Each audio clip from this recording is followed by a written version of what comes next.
All right, everybody. So we are here with Adam Easton, who is our Governmental Affairs Coordinator. We share him with the Greater Brazos Valley Builders Association. Adam's been with us for what 14 months of now. It Yeah, feels about probably a year. longer because Yeah, about a you year and 2 months. Yeah, you about started 14 working months. with us right before the world shut Yeah. down. But yeah, so we've loved working with Adam, greatly appreciate the work that he does with us. And so we thought we'd drop you a governmental affairs update. So I think we'll start with local and work our way, I guess, up. It's not down, it's up. So what do we got going on at the local level, Adam? All right. So right now at the local level, there's not anything actively going on that really would affect realtors in the community, but there were a couple of big items that passed last month, kind of back to back in quick succession. The first one that passed was the restricted occupancy overlay, the RU. That was a full year process, but it eventually passed last month on a 5-2 vote. Mayor Mooney and Elizabeth Kuhnha were the two no votes, and everyone else on the council voted for it. Um, while it did pass, there were a couple of things that we really didn't like that ended up getting taken out. The big one being that the provision in the original draft that would have let non-neighborhood citizens sit on RU petition committees for neighborhoods was removed.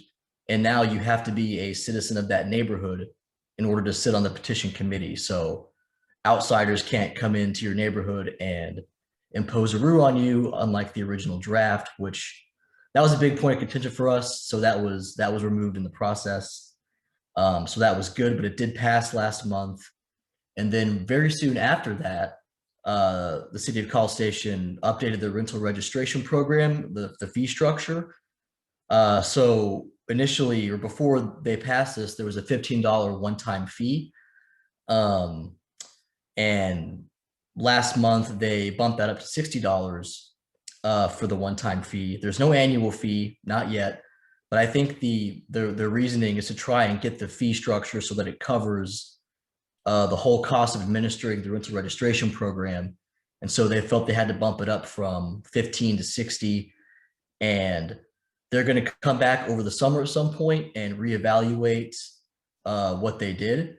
And there's a chance that they mess with it more and maybe do put an annual fee or raise the one-time fee from 60 to something else, maybe 100 is what I've heard. But I'll be watching that, and they said that they're going to come back at some point in the next months over the summer and take another look at that.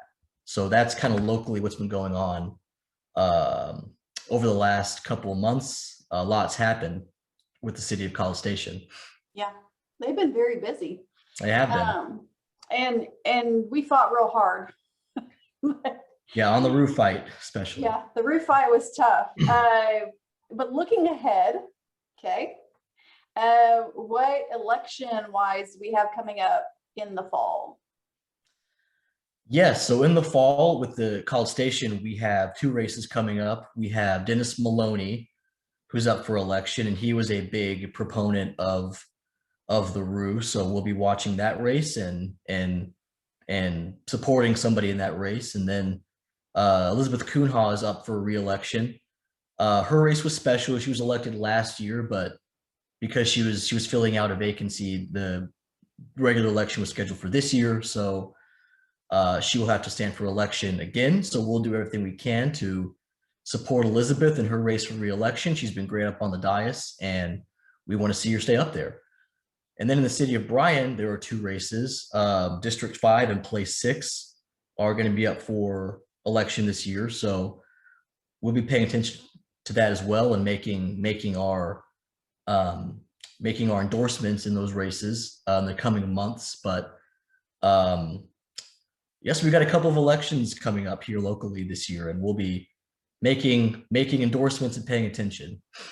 Well, then probably too, last year we started doing the the school board elections too. It's like the first time we'd ever done school board. So I would anticipate we'll probably, if there are any open seats up for election this November for school boards, we'll probably jump in and help with those as well.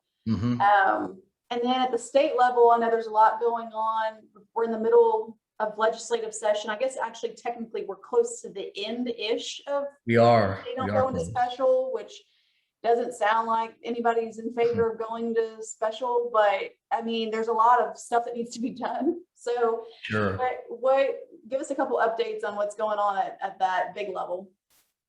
Sure. So at the state level, there are a few things that Texas realtors are watching.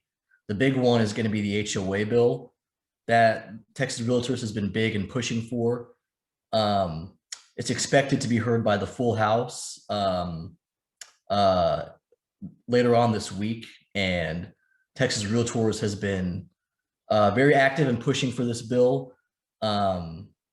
They've got petitions going. They've got like a story series where you can go and tell your HOA stories. So that's their big focus right now, but they've got a few others too.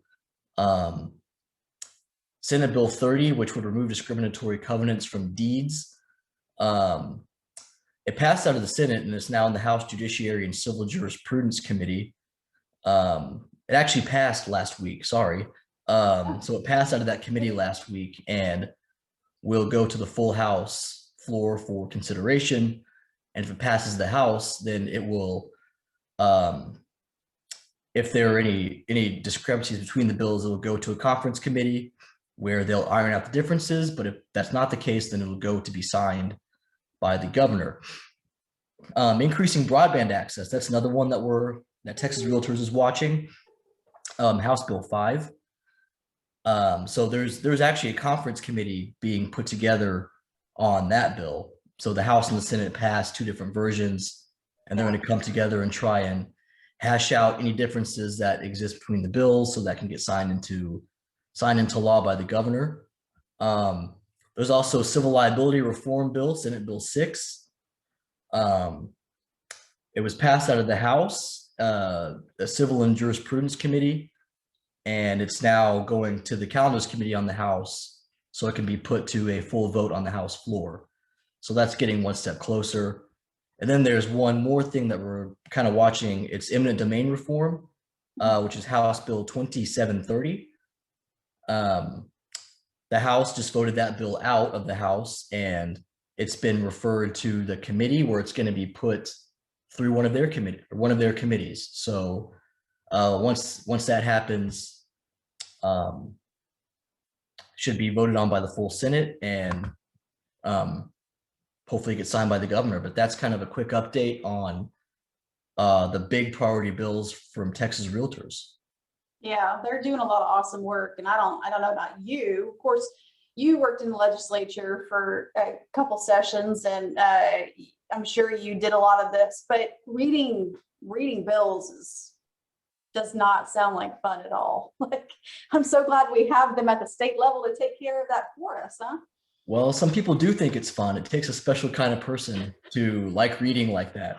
I am not that person.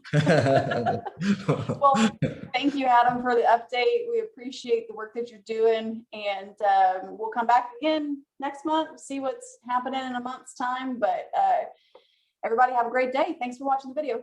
Yeah, thanks everyone.